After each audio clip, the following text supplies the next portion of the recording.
पूर्ण कुटुंबावरच आहे आणि आम्हाला जर काय झालं तर पोलीस प्रशासन पुढचं बघून घेईल. जोपर्यंत आज आम्ही आहेत तर पोलीस प्रशासन एकाचा माणूस गेला तर आरोपींना पकडत नाही. पण ज्यावेळेस कुटुंबातील सगळे जातील त्यावेळेस यांचे डोळे उघडतील आणि ते आरोपींना पकडतील. पण वैभवी तुझं याच्या आधी तुझे जे चाचा आहेत त्यांच्याशी बोलणं झालं होतं काय? बोलणं म्हणजे आम्ही चाचाशी बोललो नाही पण तो 4 दिवस झाले तणावात आहे. आम्ही एकच प्रश्न करतोय की जे तुमचं चाललंय ते आम्हाला कळवा.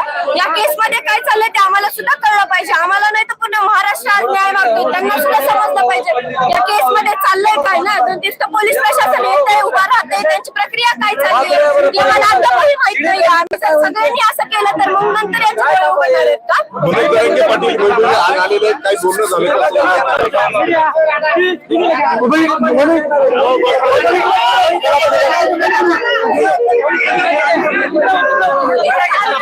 अण्णा पलीकडे चला, अण्णा पलीकडे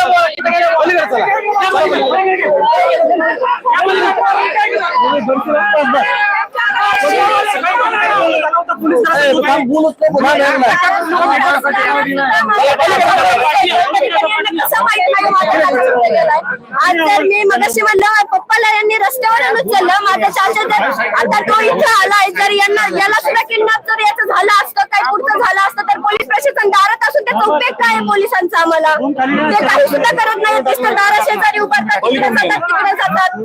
मग यांनी शोध कधी लावणार आहेत? एक आरोपी आणखी नाही फरार होते सीडीआर नुसार निघणारे तर आणखी बाहेरच आहेत त्यांचं तर वेगळंच राहिलं. ते अटक कधी होणार? आम्हाला न्याय कधी मिळणार ना? आम्ही फक्त एकच मागतो आणि तेही आजपर्यंत शांततेत मागत होतो की आम्हाला न्याय हवा आम्हाला न्याय द्या. तरी न्यायही भेटत नाही तर ज्यावेळेस कुटुंबातील एक ना एक सदस्य असं करील त्यावेळेस तुम्ही आम्हाला न्याय देणार आहात का? प्रचंड संतापात आहेत. महिलांनी पोलिसांच्या एसपीच्या अंगावर बांगड्या फेडल्या. संताप सुद्धा चाललेला आहे. संताप म्हणजे असं म्हणायला हे भावना आहेत जनतेच्या की आम्हाला न्याय का मिळत नाही. आम्ही न्याय मागतोय आम्हाला न्याय मिळत नाहीये.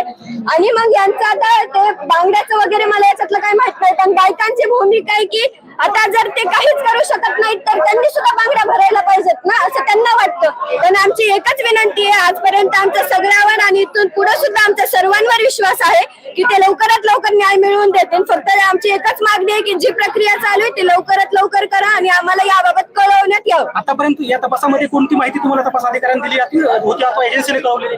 माहिती म्हणजे आम्हाला काही आलीच नाहीये म्हणून तर आज आम्ही हा प्रश्न उठवलाय. आम्हाला जी माहिती मिळते ती न्यूजद्वारेच मिळते की एक आरोपी पकडलाय हा पकडलाय तो पकडलाय आणि इतके फरार आहेत त्यांना आम्ही लवकरात लवकर पकडू. पण कधी तो वेळ कधी येणार आहे? आम्हाला न्याय कधी मिळणार आहे? मुख्यमंत्र्यांना भेटली मुख्यमंत्र्यांनी शब्द पाळला नाही.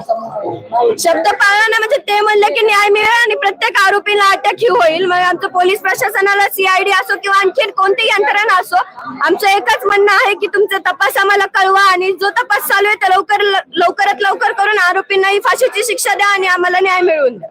खर तर वैभवी तुझी एखादी भूमिका बघितली होती ज्यावेळी व्यासपीठावर उभा टाकल्यानंतर जे कृत्य तुमच्यासोबत घडलं की इतरांसोबत पुनरावृत्ती घडू नये असं आवाहन तुम्ही केलं होतं. मात्र आज आक्रमक भूमिका घेताना पाहायला मिळते. आज वेळ आली ना ती आक्रमक भूमिका घ्यायची. आजपर्यंत आम्ही म्हणत होतो की जे माझ्या वडिलांसोबत घडले जे आमच्या कुटुंबावर वेळ आली तर इतर कुटुंबावर कोणावर येऊ नये. कारण की जर आज एक कुटुंब आमच्या आज कुटुंबातील एक सदस्य गेलाय बाकीच्यांनी न्याय मिळावा म्हणून असं करायचं तर प्रत्येक त्यांनी दुसऱ्यांना मारलं तर दुसऱ्याच्या कुटुंबाने तेच करायचं. लोकसंख्या कमी होणार नाही तर काय होणार आहे? महाराष्ट्र आपल्याला पुढे नाही तर मागे नाही आणायचा.